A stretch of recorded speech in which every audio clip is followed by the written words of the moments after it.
আসসালামু আলাইকুম। ডক্টর ইউনূস তারেক রহমান বৈঠক হতে পারে লন্ডনে, এমন একটা খবর সেটা কালের কণ্ঠ থেকে পিক করেছে বিবিসি সেটি প্রকাশ করেছে। সেই সংবাদে বলা হচ্ছে অন্তর্বর্তী সরকারের প্রধান উপদেষ্টা অধ্যাপক মোহাম্মদ ইউনূস আগামী 9 জুন যুক্তরাজ্য সফর করবেন। ওদিকে আবার সজীব ওয়াজেদ জয় নেতৃত্বে আওয়ামী লীগ নেতারা কর্মীরা ব্যাপক বিক্ষোভের আয়োজন করছে, সে খবরও আছে। আবার এই খবরটা আসলো যে ডক্টর মোহাম্মদ ইউনূসের সঙ্গে তারেক রহমানের বৈঠক হতে পারে। নাটকীয় অনেক কিছু হতে পারে এবং অস্বাভাবিক কোনো কিছু না। বিশেষ করে বিএনপি যেহেতু নির্বাচনের দাবি করে আসছে ধারাবাহিকভাবে এবং ডিসেম্বরের মধ্যেই, ফলে এরকম একটি পরিস্থিতিতে একটা ঐক্য হতে পারে। আবার কেউ কেউ মনে করেন যে ডক্টর মোহাম্মদ ইউনূস রাষ্ট্রপতি হিসেবে নির্বাচন করতে চান এবং সেটা একই সঙ্গে রাষ্ট্রপতি নির্বাচন এবং সংসদ নির্বাচন এটা হতে পারে। তো এরকম কোনো রাজনৈতিক যদি বিষয় থাকে তাহলে স্বাভাবিকভাবেই বিএনপির সমর্থন লাগবে, বিএনপির সমর্থন ছাড়া হবে না। এছাড়াও অন্যান্য বিষয়ও হতে পারে। তবে বৈঠক যে হবেই সেটা কিন্তু নিশ্চিত কোনো করে কেউ কোনো আভাস মেলেনি।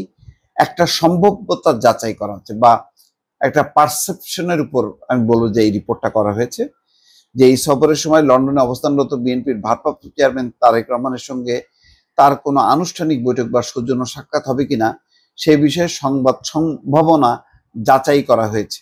ঢাকার রাজনৈতিক এবং কূটনৈতিক মহলে এই প্রশ্ন এখন ঘুরপাক খাচ্ছে। রাজনৈতিক নেতাকর্মী ছাড়াও সাধারণ মানুষের মধ্যে এই নিয়ে রয়েছে ব্যাপক কৌতূহল। বিশেষ করে ডিসেম্বরের মধ্যেই নির্বাচন হতে হবে, তারেক রহমানের সাম্প্রতিক এই দাবি এবং টোকিওতে ডক্টর ইউনূস একটি মাত্র দল ডিসেম্বরের নির্বাচনে চায় মন্তব্যের কারণে দেশের রাজনৈতিক অঙ্গনে যে উত্তাপ বিরাজ করছে, সেই প্রেক্ষাপটে সম্ভাব্য লন্ডনের বৈঠকের দিকে সবার দৃষ্টি। তবে ঢাকা বা লন্ডনের কোনো কূটনীতিক রাজনৈতিক সূত্রই এখনো এই বৈঠক চূড়ান্ত হওয়ার খবর দিতে পারেনি।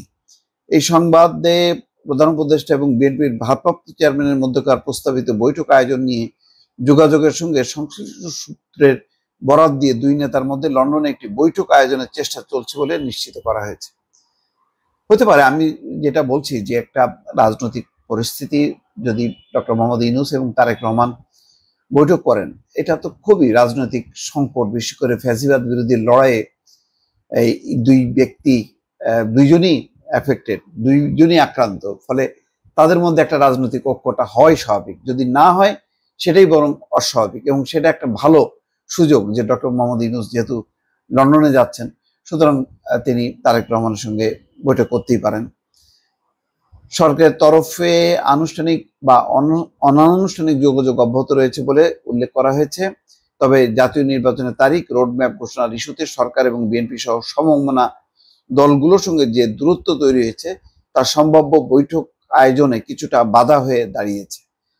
এখন একটু যেহেতু একটা টানাপোড়েন চলছে সরকারের সঙ্গে বিএনপির, এই অবস্থায় এটা হবে কিনা সেটা কোনো নিশ্চিত করা যাচ্ছে না। এই সূত্রের বরাত দিয়ে সংবাদটিতে বলা হচ্ছে, সম্প্রতি প্রধান উপদেষ্টা ব্যাংকক সফরে ভারতীয় প্রধানমন্ত্রী নরেন্দ্র মোদীর সঙ্গে যে বৈঠক আয়োজনে ভূমিকা পালনকারী একজন উচ্চপদস্থ কর্মকর্তা ঈদের পরপরই লন্ডনে যাচ্ছেন বিএনপির ভারপ্রাপ্ত চেয়ারম্যানের সঙ্গে বৈঠকের আয়োজন চূড়ান্ত করতে। বিএনপি সহ অনেক দল চলতি বছরের ডিসেম্বরের মধ্যে জাতীয় নির্বাচন চাইছে। অন্তর্বর্তী সরকার আগে ডিসেম্বর থেকে আগামী জুনের মধ্যে নির্বাচন আয়োজনের কথা বললেও এই অবস্থানে কিছুটা পরিবর্তন এসছে। ডক্টর মোহাম্মদ ইউনূস সরকারের দায়িত্বশীল ব্যক্তিরা এখন আর ডিসেম্বরের কথা বলছেন না, আগামী বছর জুনের মধ্যে ভোটের কথা তারা বলছেন। নির্বাচনের পরিকল্পনা থেকে ডিসেম্বর খসিয়ে ফেলার বিষয়টি অবশ্য দলগুলোর নজর এড়ায়নি। এমন প্রেক্ষাপটে অন্তর্বর্তী সরকারের একজন উপদেষ্টা বলছেন যে জামাত ইসলামীর একজন জ্যেষ্ঠ নেতার তথ্য অনুযায়ী আগামী বছর জুনের মধ্যে রমজান মাস, মাধ্যমিক, উচ্চ মাধ্যমিক পরীক্ষার মতো 3টি জনগুরুত্ব সম্পন্ন বিষয় আছে। যাই হোক, এখন নির্বাচন নিয়ে হয়তো আলোচনা হইতেও পারে। যদি বৈঠক হয় তাহলে অনেক বরফ গলবে এবং ভুল বুঝাবুঝির অবসান ঘটবে এবং একটা জাতীয় ঐক্য, কেউ কেউ বলেন জাতীয় সরকারও হতে পারে, তো সেই সম্ভাবনাগুলো খুব ত্বরান্বিত হবে, এটা ধারণা করা যায়। তবে শেষ পর্যন্ত বৈঠক হবে কিনা এটা কিন্তু নিশ্চিত কোনো সূত্র বলতে পারেননি। দর্শক ভালো থাকবেন, আল্লাহ হাফিজ।